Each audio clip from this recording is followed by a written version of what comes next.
Capítulo 1. A fórmula da amizade. Aprendi que as pessoas se esquecerão daquilo que você disse, esquecerão daquilo que você fez, mas nunca esquecerão da maneira como você as fez sentir. Maya Angelou. Operação Gaivota. Seu codinome era Gaivota. Ele era um diplomata estrangeiro de alto escalão. Poderia ser um recurso valioso caso se tornasse espião para os Estados Unidos. O problema: como convencer alguém a jurar aliança a um país adversário? A resposta: fazendo amizade com Gaivota e apresentando uma oferta tentadora demais para recusar. A chave para essa estratégia envolvia paciência, pesquisa cuidadosa de todas as facetas da vida do Gaivota. E uma maneira de promover a relação com um colega americano em quem ele confiasse. Uma investigação sobre o Gaivota revelou que sua promoção fora rejeitada várias vezes e alguém o ouvira dizer que ele gostava de viver na América e consideraria se aposentar no país se isso fosse possível. O Gaivota também temia que a pequena pensão de seu país não fosse suficiente para uma aposentadoria confortável. Armados com esse conhecimento, os analistas de segurança acreditavam que a lealdade do Gaivota a seu país poderia ser subvertida se ele recebesse um incentivo financeiro adequado.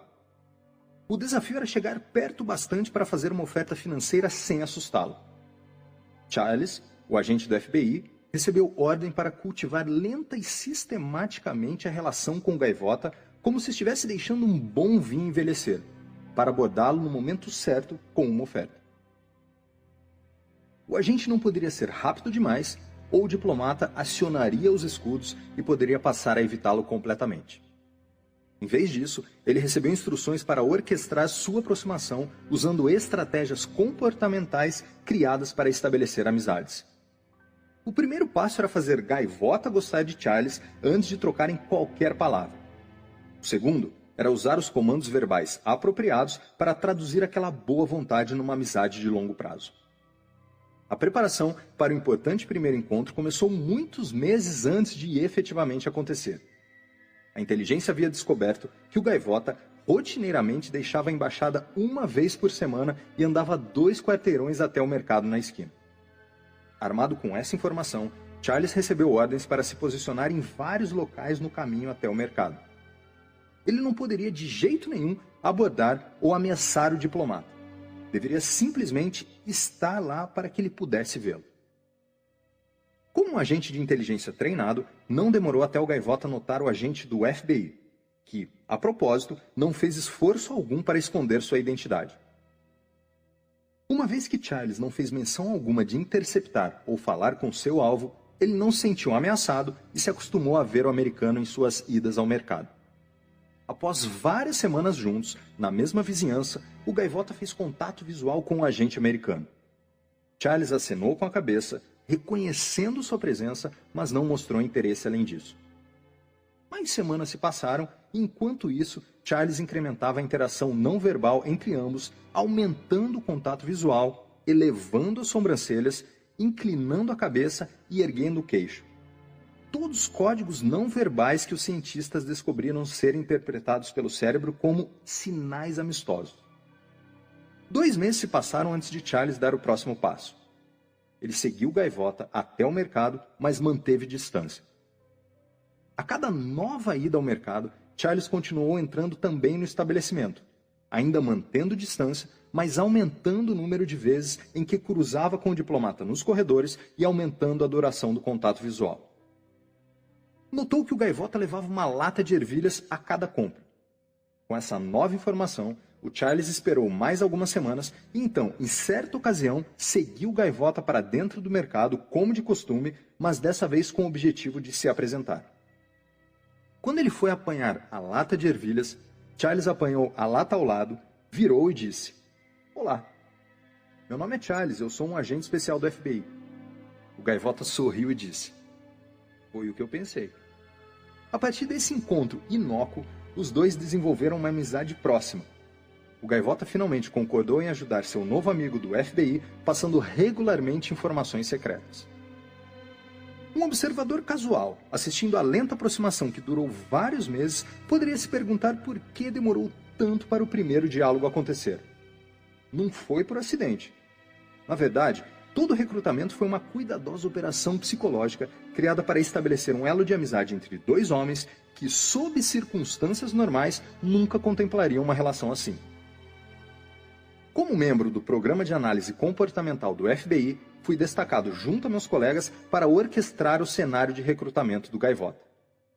Nosso objetivo era fazer o diplomata se sentir confortável bastante com o nosso agente do FBI para que uma reunião pudesse acontecer e, se tivéssemos sorte, mais reuniões acontecessem caso Charles conseguisse causar uma boa impressão.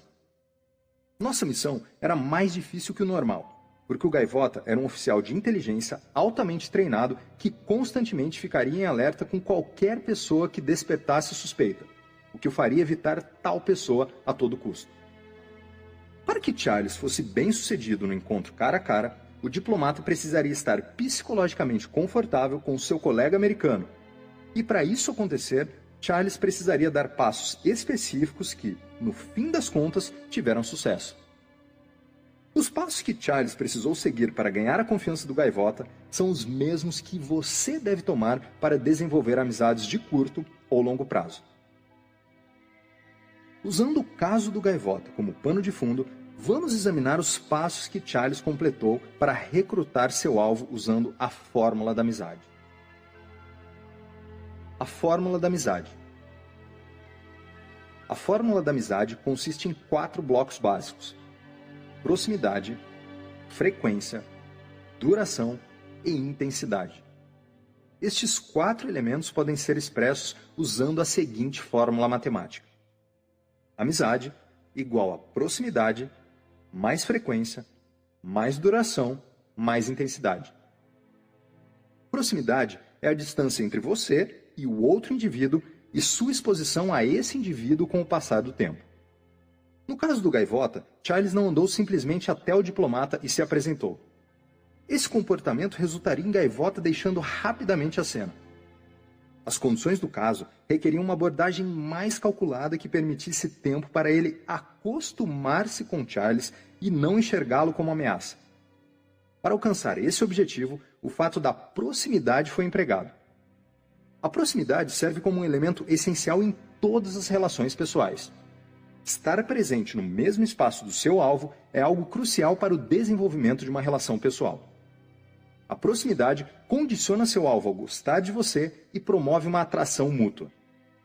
Pessoas que compartilham um espaço físico são mais propensas a se tornarem mutuamente atraídas, mesmo quando não há troca de palavras. A chave para o poder da proximidade é que ela aconteça em ambiente não ameaçador. Se a pessoa se sente ameaçada por alguém que está perto demais, aciona os escudos e toma ação evasiva para se afastar. No cenário do Gaivota, Charles estava próximo do alvo, mas manteve distância para não ser percebido como um perigo em potencial, consequentemente acionando a resposta lutar ou fugir. Frequência é o número de contatos que você tem com outro indivíduo. Duração é a quantidade de tempo que se passa com outro indivíduo. Com o passar do tempo, Charles empregou o segundo e o terceiro fatores de amizade: frequência e duração. Ele fez isso ao se posicionar na rota do mercado de um jeito que aumentava o número de vezes, frequência, que o diplomata ouvia. Após vários meses, acrescentou a duração ao passar períodos mais longos próximo dele. Fez isso seguindo seu alvo até o mercado, estendendo assim o tempo de contato entre ambos. Intensidade é o quão fortemente você é capaz de satisfazer as necessidades psicológicas e ou físicas de outra pessoa por meio de comportamentos verbais e não verbais. O fator final na fórmula da amizade, intensidade, foi alcançado gradualmente enquanto o Gaivota se tornava mais e mais ciente da presença de Charles e sua aparente relutância em abordá-lo. Isso introduziu um tipo de intensidade, curiosidade, na mistura. Quando um novo estímulo é introduzido no ambiente de uma pessoa, nesse caso, um estranho entra no mundo do Gaivota, o cérebro é programado para determinar se esse novo estímulo representa uma ameaça. Se ele for julgado como ameaça, a pessoa irá tentar eliminar ou neutralizar isso empregando a resposta de luta ou fuga. Se por outro lado, o novo estímulo não é percebido como ameaça, então se torna objeto de curiosidade. A pessoa quer saber mais sobre o estímulo. O que é? Por que está lá? Posso usar isso para meu benefício? As atividades de Charles foram conduzidas a uma distância segura e, com o passar do tempo, se tornaram objeto da curiosidade do gaivota. A curiosidade o motivou a descobrir quem Charles era e o que ele queria. O gaivota mais tarde disse saber que Charles era agente do FBI desde a primeira vez que o viu. Seja verdade ou não, ele recebeu os sinais não verbais amistosos que o agente estava enviando. Uma vez que o diplomata determinou que Charles era agente do FBI, sua curiosidade aumentou. Ele certamente sabia que era alvo de recrutamento. Mas para qual propósito e por qual preço?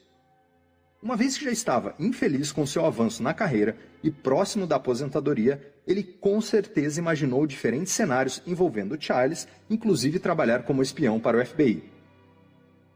A decisão de se tornar espião não é feita do dia para a noite. Espiões em potencial precisam de tempo para desenvolver suas próprias justificativas e se acostumar com a ideia de virar a casaca. A estratégia de recrutamento para o gaivota incluía um período de tempo para que a semente da traição germinasse. Sua imaginação providenciou os nutrientes necessários para a ideia amadurecer e se desenvolver. Esse período de latência também deu tempo para que o gaivota convencesse sua esposa a se juntar a ele. Enquanto Charles se aproximava fisicamente, o diplomata não o enxergava como uma ameaça iminente, mas como um símbolo de esperança, uma vida melhor nos anos vindouros. Assim que o gaivota decidiu ajudar o FBI, precisou esperar que Charles o abordasse. Ele contou mais tarde que a espera foi excruciante. Sua curiosidade chegou ao ápice. Por que o agente americano não dá sua cartada? De fato, a segunda coisa que disse Charles quando ele finalmente se apresentou foi: por que demorou tanto? Frequência e duração. Duração possui uma qualidade única. Quanto mais tempo você passa com uma pessoa, mais influência se tem sobre seus pensamentos e ações. Mentores que passam muito tempo com seus alunos exercem uma influência positiva sobre eles. Pessoas que possuem intenções menos honráveis podem influenciar negativamente aqueles com quem passam seu tempo. O melhor exemplo do poder da duração pode ser visto entre pais e filhos. Quanto mais tempo os pais passam com seus filhos, maior a chance de influenciá-los. Se esse tempo é pequeno, os filhos tendem a passar mais tempo com seus amigos, incluindo, em casos extremos, membros de gangues. Essas pessoas possuem grande influência sobre as crianças porque passam grande parte do tempo com elas. A duração estabelece relação inversa com a frequência. Se você frequentemente encontra um amigo, então a duração do encontro será mais curta. Por outro lado, se não encontra seu amigo com frequência, a duração da visita tipicamente aumentará bastante. Por exemplo, se você encontra um amigo todos os dias, a duração das visitas pode ser baixa porque você pode se atualizar com os eventos à medida que eles acontecem. No entanto, se você apenas encontra seu amigo 2 vezes ao ano, a duração das visitas será maior. Pense numa ocasião em que você jantou em um restaurante com um amigo que não via há muito tempo. Vocês provavelmente passaram várias horas atualizando os eventos de suas vidas. A duração do mesmo jantar seria consideravelmente menor se você encontrasse um amigo com regularidade. Por outro lado, em relações amorosas, frequência e duração são muito altas porque casais, principalmente os recém-formados, querem passar o máximo de tempo juntos. A intensidade da relação também será alta. Autoavaliação da relação. Pense sobre o começo de alguma relação sua, atual ou do passado. Você agora deve ser capaz de enxergar que ela se desenvolveu de acordo com os elementos da fórmula da amizade. A fórmula também pode ser usada para identificar as partes de uma relação que precisam de melhorias. Por exemplo, se um casal sente que seu casamento de vários anos está se deteriorando, mas não sabe como consertá-lo, sua relação pode ser autoavaliada olhando para a interação de cada elemento da fórmula da amizade. O primeiro elemento a avaliar é a proximidade. O casal compartilha o mesmo espaço ou busca separadamente seus próprios objetivos, ficando raramente no mesmo espaço físico? O segundo elemento é a frequência. Eles frequentemente passam tempo juntos? O terceiro elemento é a duração. Quanto tempo eles passam juntos quando se encontram? O quarto elemento é a intensidade, a cola que mantém as relações inteiras. O casal pode ter proximidade, frequência e duração, mas pouca intensidade. Um exemplo dessa combinação é um casal que passa muito tempo em casa assistindo a televisão juntos, mas não interage com nenhuma emoção. Eles poderiam sair mais à noite para reavivar os sentimentos que possuíam um pelo outro quando se conheceram. Poderiam desligar a televisão por algumas horas toda a noite e conversar, intensificando assim a relação. As combinações dos 4 elementos da fórmula da amizade são vastas, dependendo de como os casais interagem. Em muitos casos, um membro da relação viaja a trabalho na maior parte do ano. A falta de proximidade pode afetar negativamente a relação, porque isso geralmente leva a uma redução da frequência, duração e intensidade.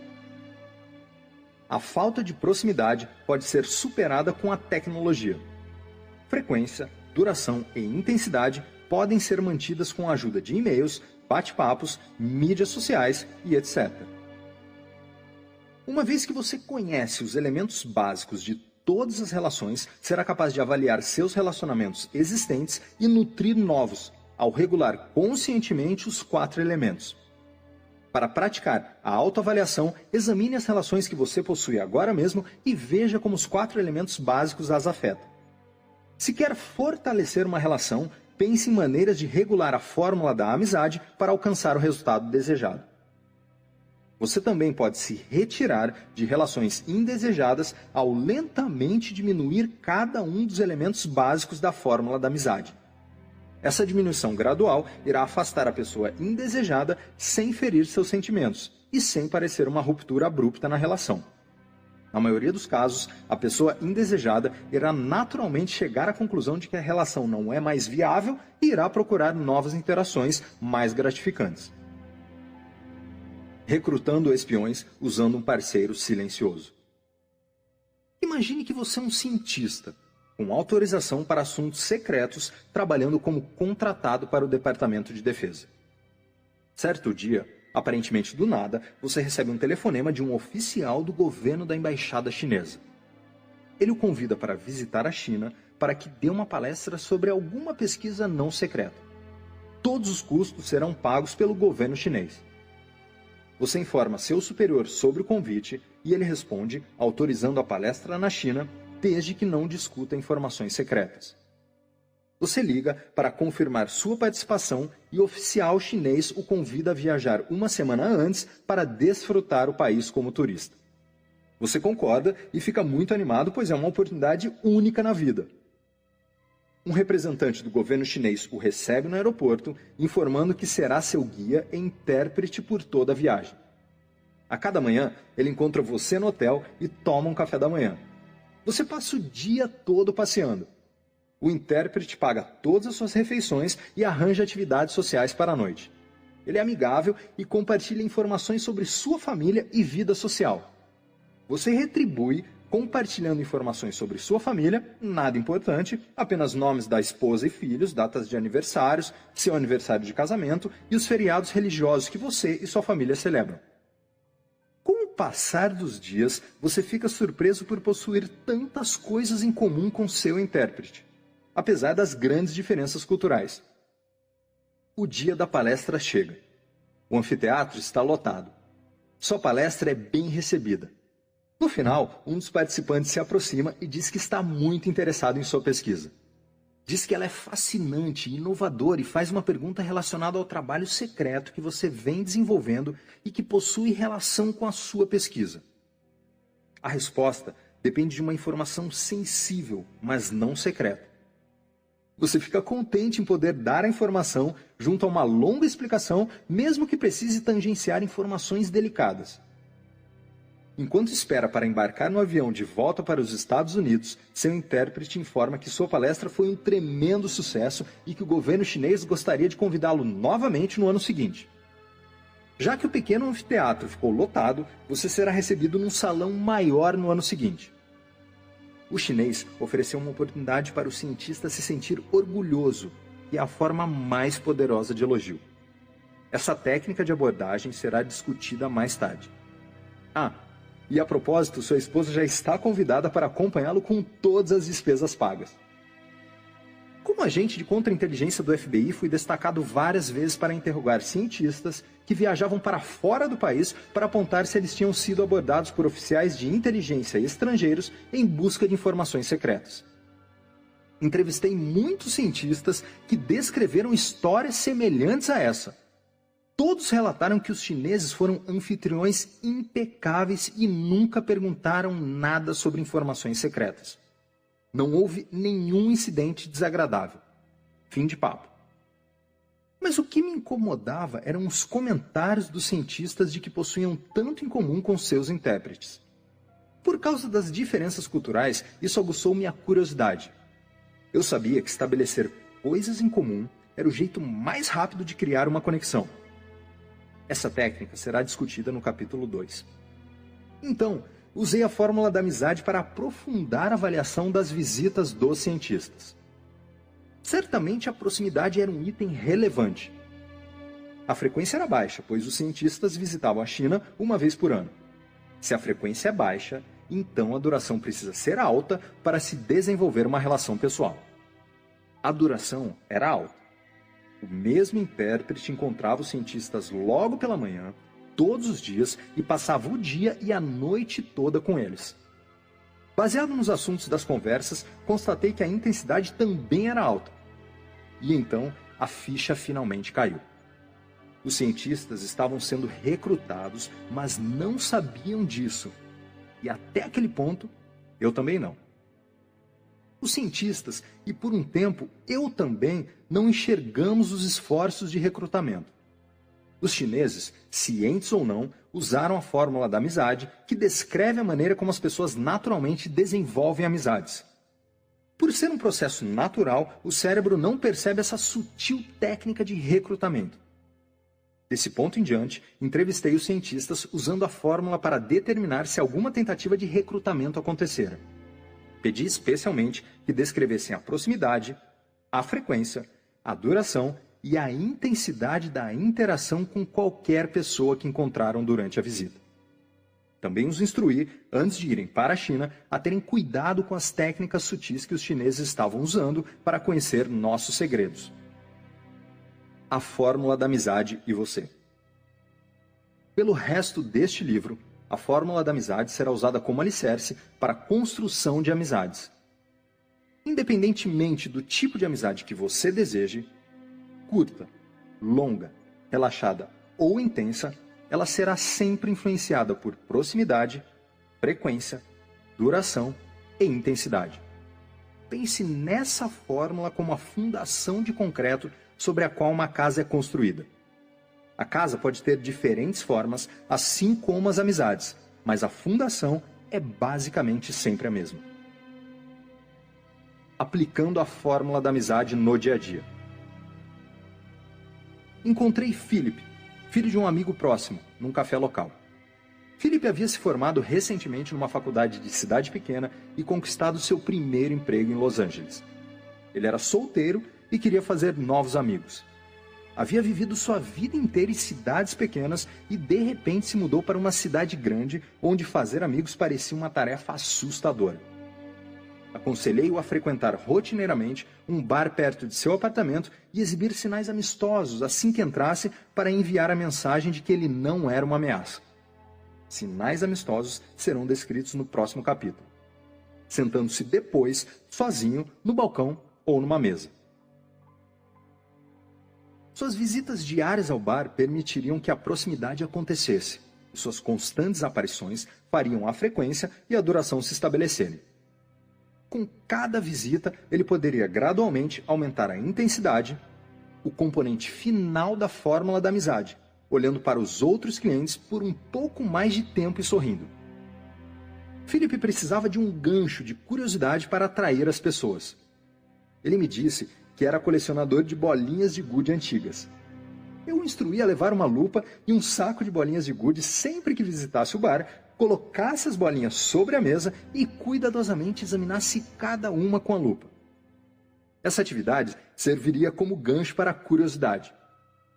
Também orientei que fizesse amizade com os garçons, pois eles se tornariam seus embaixadores perante os membros da comunidade. Por terem contato direto com Philip, outros clientes naturalmente perguntariam quem era aquela nova pessoa. Quando fizessem isso, os garçons diriam coisas boas que formariam um filtro através do qual os clientes o enxergariam. Esses filtros serão discutidos no próximo capítulo. Várias semanas depois, Philip me ligou e disse que eu estava certo. Na primeira vez que visitou o bar, pediu uma bebida, soltou as bolinhas sobre a mesa e as examinou uma a uma com uma lupa. Alguns minutos depois de o garçom entregar a bebida, ele perguntou sobre sua atividade em comum. Philip contou sobre sua coleção e mostrou as diferenças de tamanho, cor e textura de cada bolinha. Após várias visitas ao bar, Philip e o garçom se tornaram mais familiarizados um com o outro. O garçom gostou de Philip e o apresentou a várias pessoas que obviamente pareciam interessadas em seu hobby. As bolinhas serviram como iniciadoras de conversas e facilitaram a transição para outros assuntos. A fórmula da amizade parece mágica, mas não é. Ela apenas espelha a maneira como as pessoas normalmente estabelecem relações. Saber os elementos básicos facilita construir amizades. Como Vladimir foi influenciado pela fórmula da amizade. Lembre-se que Vladimir havia inicialmente jurado nunca falar comigo. A primeira coisa que fiz foi estabelecer proximidade. Todos os dias eu me sentava com ele e lia o jornal sem dizer nenhuma palavra, praticamente ignorando. A atividade silenciosa estabelecia proximidade, porém, mais importante, não consistia em uma ameaça. Assim que Vladimir determinou que eu não era uma ameaça, ele ficou curioso. Por que esse agente vem aqui todos os dias? Qual é o seu propósito? Por que ele não me diz nada? Minhas visitas diárias e leitura silenciosa serviram como uma isca para a sua curiosidade. Sobrecarregado, Vladimir quebrou seu silêncio e deu o primeiro passo para estabelecer contato. Falar comigo já não era mais minha ideia. Agora era a ideia dele que tinha tomado a iniciativa. Mesmo então, não comecei a falar imediatamente. Em vez disso, lembrei-o de seu juramento. Além da fórmula da amizade, isso introduziu 2 princípios psicológicos que serão discutidos mais tarde nesse livro.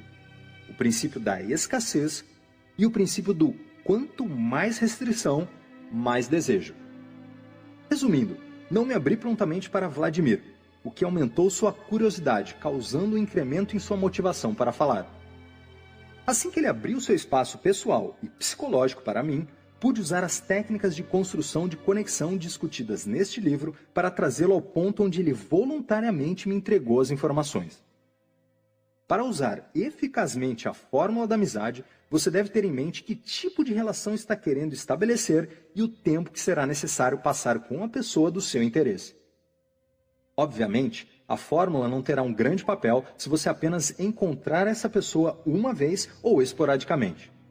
Para ilustrar, digamos que você está em Cleveland, Ohio, para uma conferência de um dia e encontra uma mulher ou homem particularmente atraente.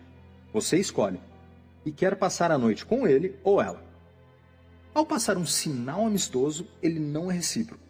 Na verdade, a pessoa aciona os escudos. Nesse momento, você não chegará a lugar algum com esse indivíduo, ao menos não no mesmo dia. Mas de acordo com a fórmula da amizade, se você acabar se mudando para Cleveland, pode conseguir conquistar essa pessoa usando proximidade, frequência, duração e intensidade para desenvolver uma relação. O espectro da amizade: amigo, estranho, inimigo. Quando 2 pessoas se encontram pela primeira vez, assumindo que nenhuma delas sabe nada sobre a outra, elas são estranhas. Imagine-se andando pela rua numa cidade onde você não conhece ninguém e as pessoas andam em direção a seus destinos. Ou imagine-se num bar, restaurante ou outro local público onde você está entre dezenas de pessoas desconhecidas. Nesses casos, você está na zona dos estranhos, no espectro da amizade. Você é um estranho para as pessoas ao seu redor, assim como elas são estranhas para você. A maioria das interações humanas permanece na zona dos estranhos. Nós dificilmente notamos as centenas, talvez milhares de interações pessoais que experimentamos em nossa vida diária. Mesmo assim, às vezes um estranho faz algo que nos chama a atenção, então nos tornamos cientes desse indivíduo. Não precisa ser algo óbvio. De fato, num primeiro momento podemos nem mesmo entender por que uma pessoa em particular chamou nossa atenção. O que faz um estranho repentinamente se destacar e se tornar um ponto de interesse? Esse estranho foi pego, na falta de um termo melhor, no scanner territorial do seu cérebro. Cientistas descobriram que no cotidiano, nossos sentidos estão constantemente enviando mensagens ao cérebro que, por sua vez, processa a informação para avaliar, entre outras coisas, se algum indivíduo em nosso campo visual pode ser ignorado, merece ser abordado ou é alguém a ser evitado. Esse processo é automático ou programado em nosso cérebro e é baseado em sua capacidade de interpretar comportamentos específicos verbais ou não verbais como amistosos, neutros ou inimigos. A função do scanner territorial pode ser descrita usando a seguinte analogia. Uma mulher está caminhando numa praia. Enquanto anda, ela segura um detector de metal à sua frente, oscilando para a esquerda e para a direita.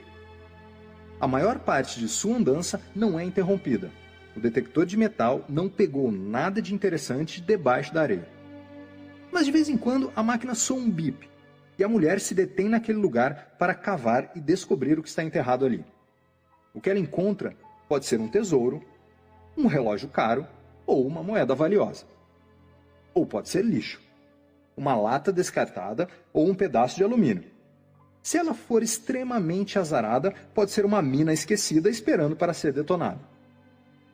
Seu cérebro é como detector de metal, constantemente avaliando seu ambiente, buscando sinais que indiquem coisas que você deveria abordar ou evitar ou que são irrelevantes e podem ser ignoradas. Cientistas comportamentais passaram décadas descobrindo, catalogando e descrevendo os tipos de comportamento humano que o cérebro interpreta como sinais amistosos ou inimigos. Uma vez que saiba quais são os sinais, você será capaz de usá-los para fazer amigos e, como benefício colateral, manter longe pessoas indesejadas. Sinais para alugar, financiar ou de não estar vendo. Uma de minhas estudantes relatou à classe que havia notado sinais não verbais interessantes em seu bar local. Frequentemente observava que os homens em relações exclusivas enviavam sinais diferentes dos homens em relações comprometidas, mas abertas a casos extraconjugais. Ela comentou que podia sentir fortes sinais não verbais inimigos de alguns homens casados que desencorajavam qualquer atenção pessoal indesejada. Mas outros homens, supostamente comprometidos, enviavam fortes sinais amistosos denunciando que estavam buscando algo mais. A estudante notou que esses sinais amistosos eram mais sutis do que os sinais enviados por homens solteiros. A carranca urbana. Você já se perguntou por que certo indivíduo parece possuir um talento para atrair outros, causando uma boa impressão e fazendo as pessoas gostarem dele, enquanto outra pessoa, igualmente atraente e bem-sucedida, parece não conseguir duplicar esse apelo magnético? Geralmente, tudo se resume ao envio inconsciente de sinais inimigos. Outra estudante me contou, infelizmente para ela, um grande exemplo disso. Ela mencionou que estava tendo dificuldade em fazer amizades na faculdade onde leciono. Disse que as pessoas comentavam que ela parecia fria, distante e fechada, mas que assim que a conheciam, facilmente desenvolviam uma relação. Enquanto conversávamos, descobri que ela cresceu numa vizinhança perigosa em Atlanta, onde precisou aprender desde cedo a se proteger. Disse que ela não precisava melhorar suas habilidades de comunicação, mas mudar a maneira como se apresentava para as pessoas. Ela não havia parado de mostrar sua carranca urbana para o mundo. Isso não é incomum para as pessoas que cresceram em vizinhanças perigosas ou mesmo em grandes cidades. A carranca urbana envia um sinal não verbal claro de que você é um inimigo, não um amigo. É um aviso para manter distância e não se meter comigo. Predadores são menos propensos a tomar como alvo uma pessoa que projeta essa carranca urbana, então isso se torna uma valiosa ferramenta de sobrevivência em vizinhanças perigosas. Uma vez que minha aluna faça um esforço consciente para enviar mais sinais amistosos, não terá mais problemas em se conectar com os outros estudantes.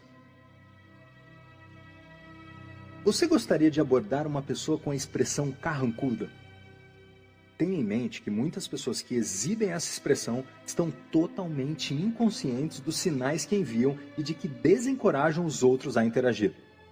É por isso que é tão importante entender o que constitui sinais não verbais apropriados. Quando enviar sinais inimigos? Pessoas que vivem nas ruas constantemente buscam esmolas, principalmente nas cidades grandes. Elas podem ser persistentes, mas sua persistência não é aleatória. Elas tomam como alvo pessoas com mais chances de lhe darem dinheiro e agressivamente as perseguem. Como sabem quem é coração mole e quem é durão? Fácil. Analisam os sinais amigos ou inimigos. Se o alvo faz contato visual, as chances aumentam. Se o alvo sorri, as chances aumentam. Se o alvo mostra pena, as chances aumentam. Se você constantemente vira alvo de pedintes e mendigos, provavelmente é porque está enviando inconscientemente sinais não verbais que convidam ao contato pessoal. Sem contato pessoal, as chances de receber dinheiro são inexistentes. Pedintes sabem disso e perseguem alvos com maior probabilidade de sucesso. Portanto, nesse caso, uma carranca urbana pode ser bastante útil. Certa vez, quando era adolescente, eu estava andando numa vizinhança que não me era familiar e que no fim se mostrou ser bastante perigosa. Eu era realmente um peixe fora d'água ali.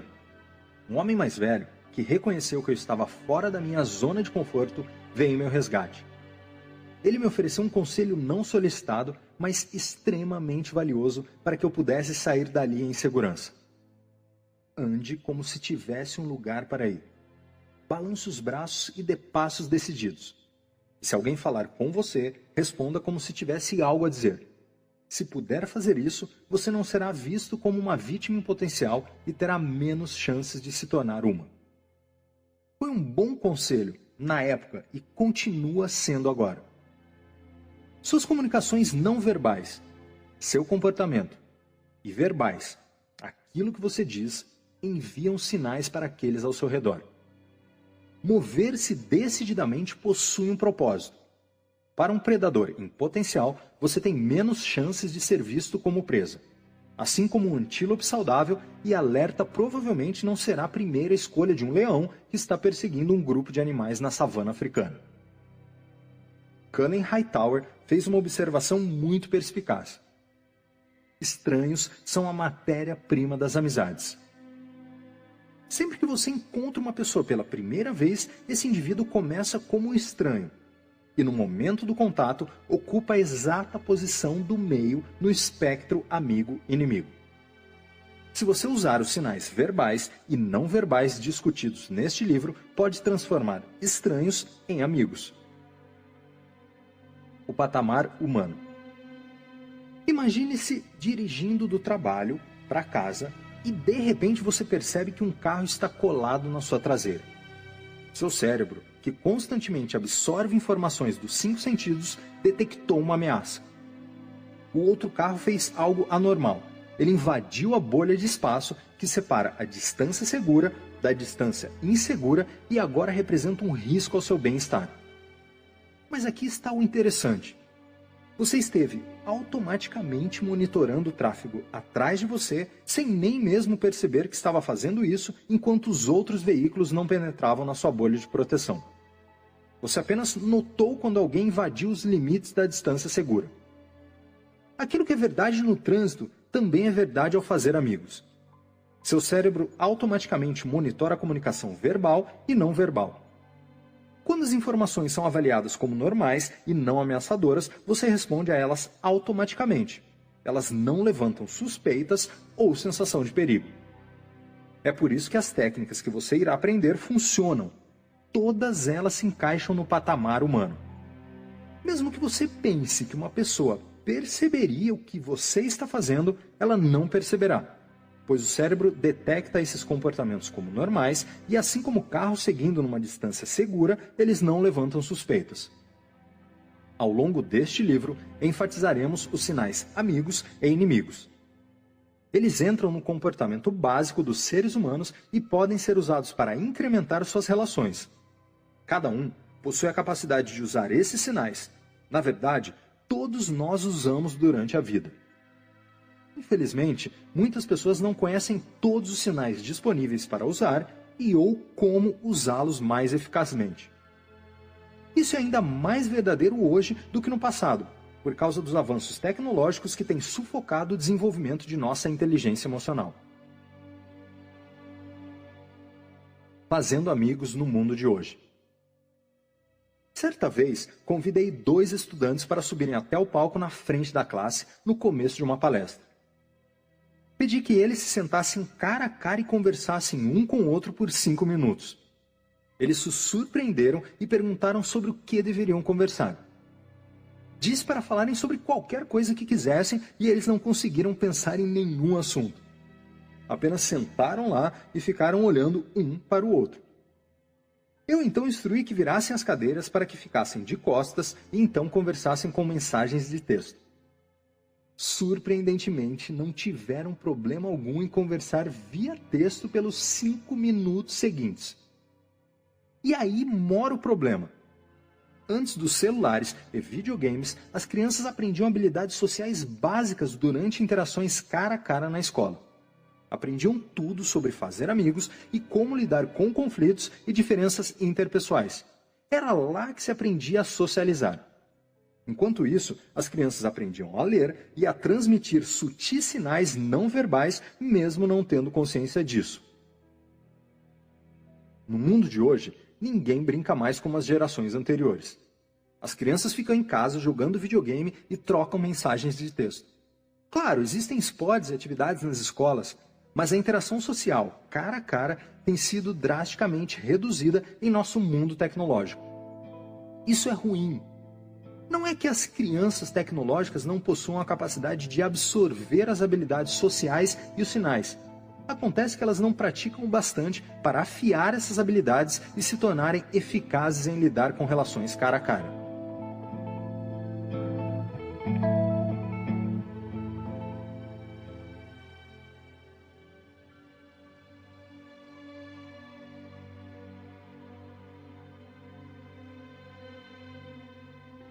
Capítulo 2.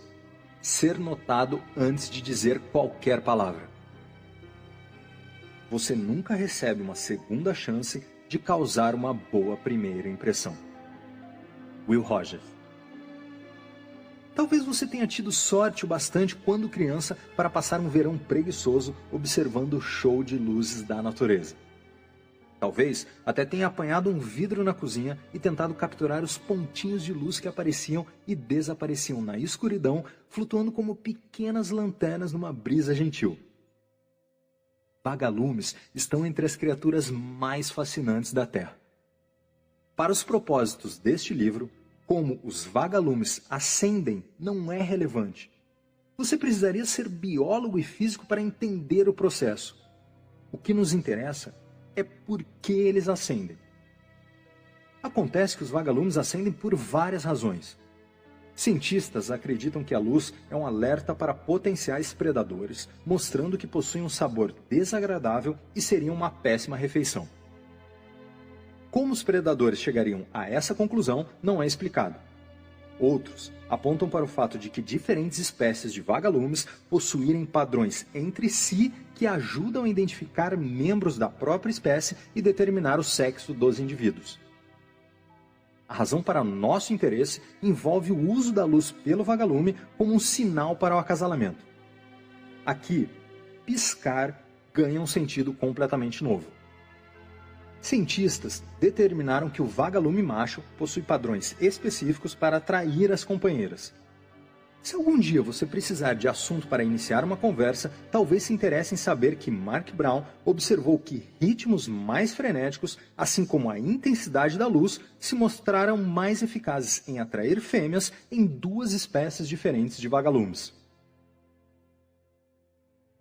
Vagalumes e amigos. O comportamento do vagalume é uma ótima metáfora para o processo de nos tornarmos mais atraentes para outras pessoas, deixando-as predispostas a nos enxergar como potenciais amigos. Uma vez que as pessoas geralmente nos veem antes de nos ouvir, os sinais não verbais que enviamos podem influenciar suas opiniões. Isso é particularmente verdadeiro. Ao encontrar uma pessoa pela primeira vez, ela não possui nenhum conhecimento prévio sobre você.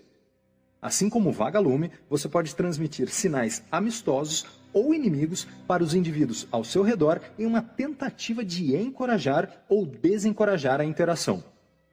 Ou pode apagar sua luz e permanecer relativamente anônimo. Lembre-se, em qualquer circunstância em que dois ou mais estranhos estejam próximos, existe a chance de uma pessoa observar a outra. O que ela enxergar será automaticamente processado pelo cérebro para determinar potenciais sinais amistosos ou inimigos. Na maioria das situações, o processo acaba aí. Caso a aparência da pessoa seja neutra, o cérebro, analisando a pessoa como não sendo uma ameaça nem uma oportunidade, escolhe ignorá-la completamente. Pense nisso como se fosse uma pessoa tentando chamar um táxi em Nova York. Enquanto dezenas de carros andam pela rua, a atenção do indivíduo se foca no letreiro acima do táxi. Se a luz está apagada, o carro é rapidamente ignorado. Mas, se a luz está acesa, a atenção e as ações da pessoa são direcionadas para aquele veículo específico. Tenho certeza de que em algum momento você se juntou aos seus amigos para sair e conhecer membros do sexo oposto. Já notou como algumas pessoas parecem atrair a atenção enquanto outras dificilmente são notadas?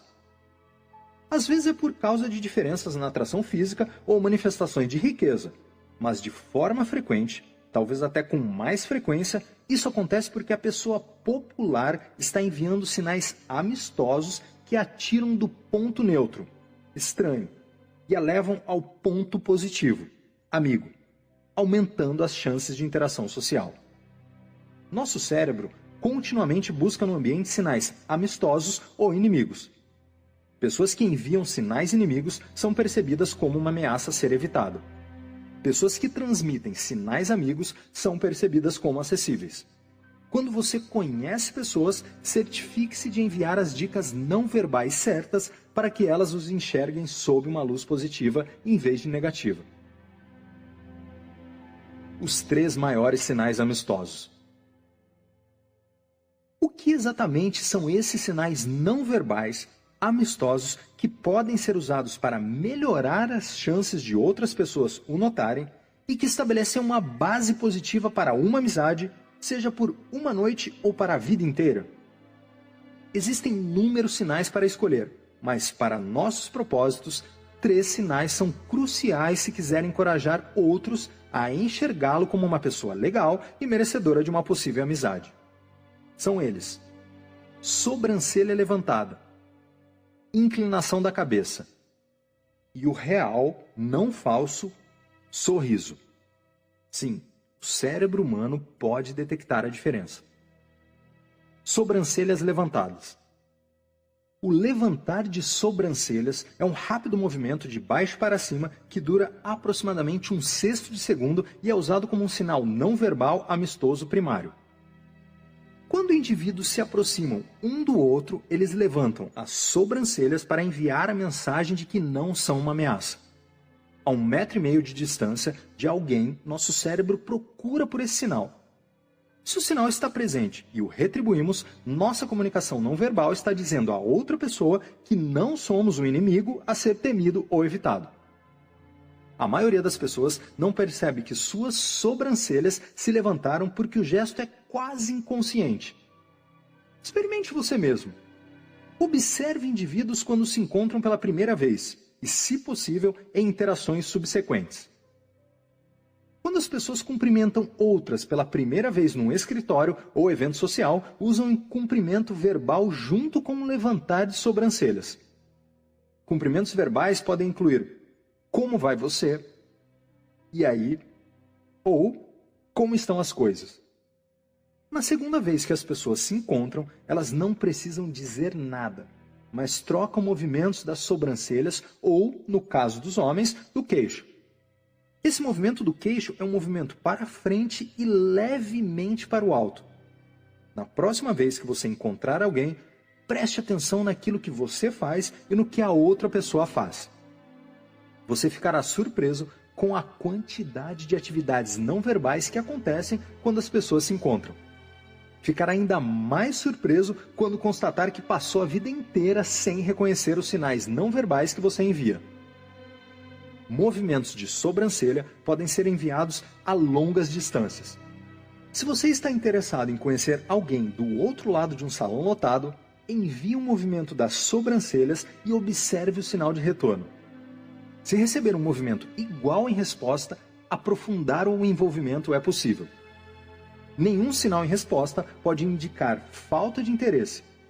Portanto, você pode usar as sobrancelhas como um tipo de sistema de alerta primário para ajudar a determinar se a pessoa na qual está interessado tem algum interesse em você. A falta de resposta pode poupá-lo de um momento constrangedor ou mesmo de uma rejeição direta.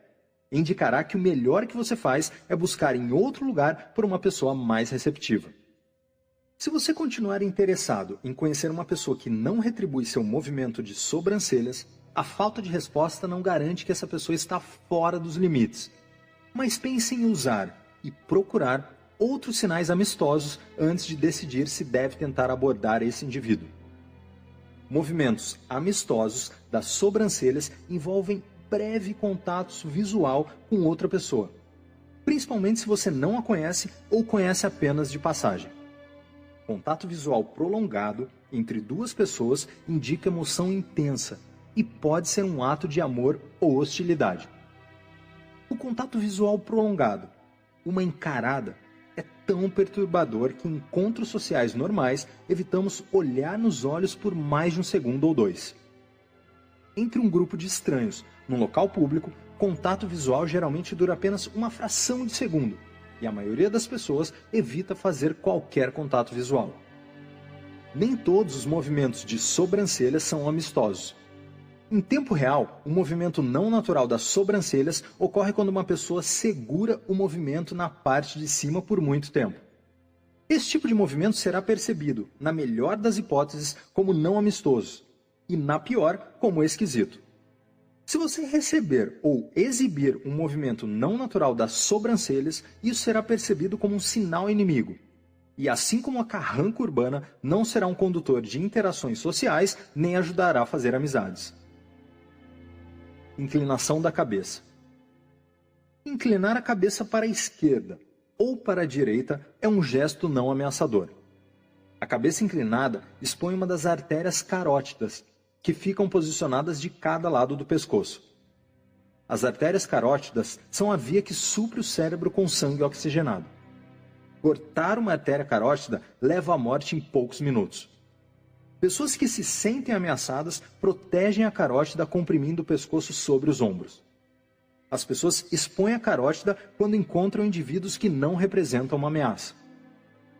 Uma inclinação de cabeça é um forte sinal amistoso.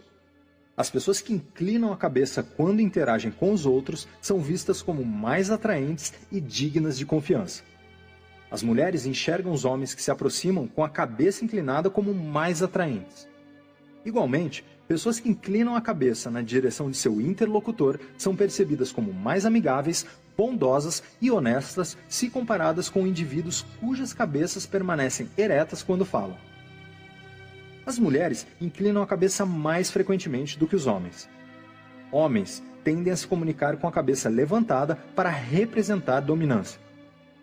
Esse gesto no mundo dos negócios pode ser uma vantagem.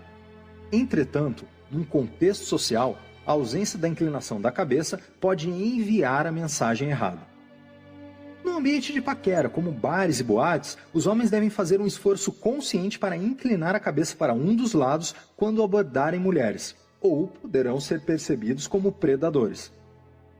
Nesses casos, você pode ser um cara legal e suas intenções podem ser amigáveis, mas suas ações podem fazer a mulher acionar os escudos e dificultar ou até mesmo impossibilitar um contato significativo. O sorriso. Um sorriso é um poderoso sinal amistoso.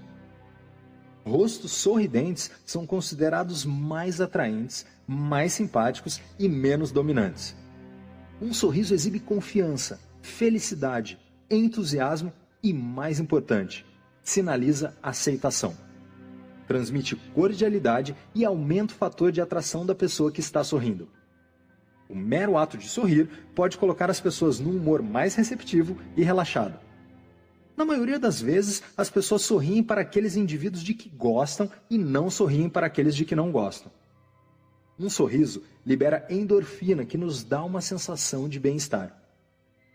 Quando sorrimos para outras pessoas, é muito difícil que elas não sorriam de volta.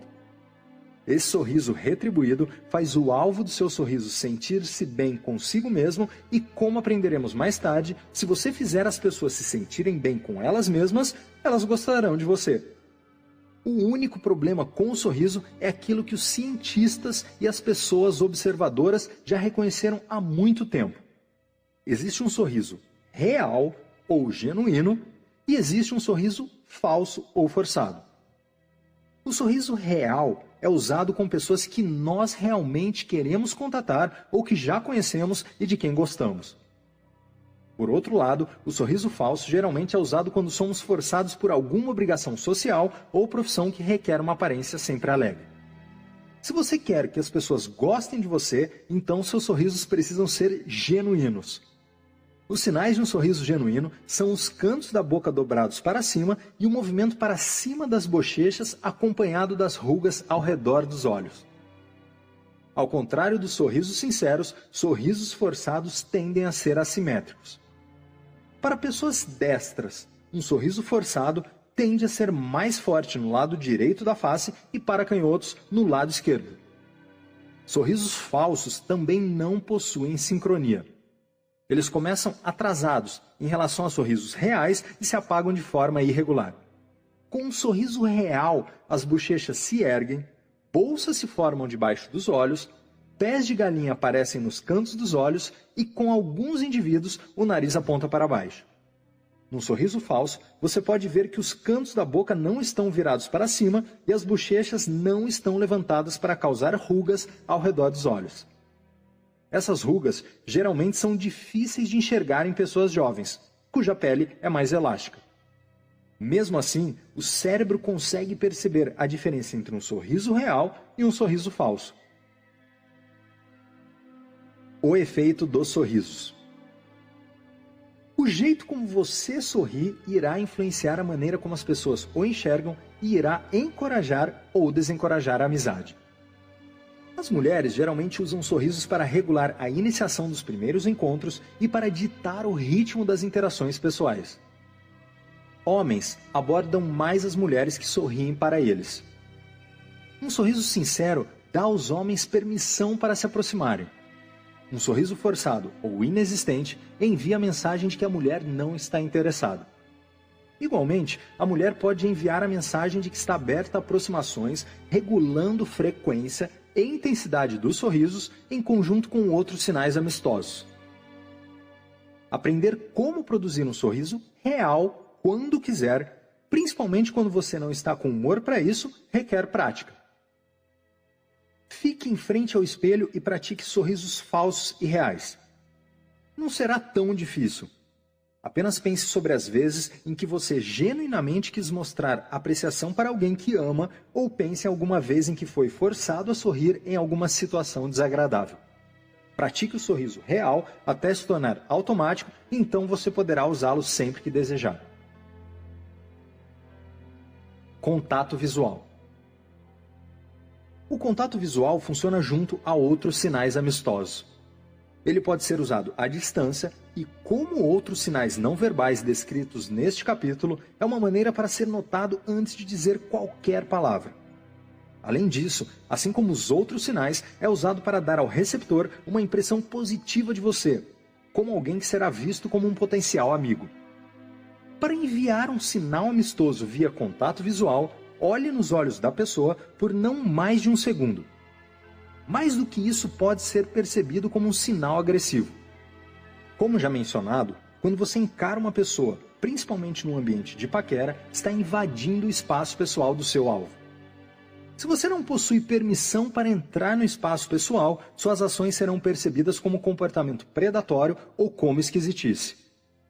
Você deve terminar o contato visual com um sorriso. Se não conseguir sorrir genuinamente, certifique-se que os cantos da sua boca estão virados para cima, franzindo as laterais dos olhos. Receber um sorriso de volta indica interesse. Se o seu alvo olhar você nos olhos e depois baixar o olhar brevemente para então restabelecer contato visual, você pode se aproximar dessa pessoa com um alto grau de confiança de que será bem-sucedido. Contato visual estendido.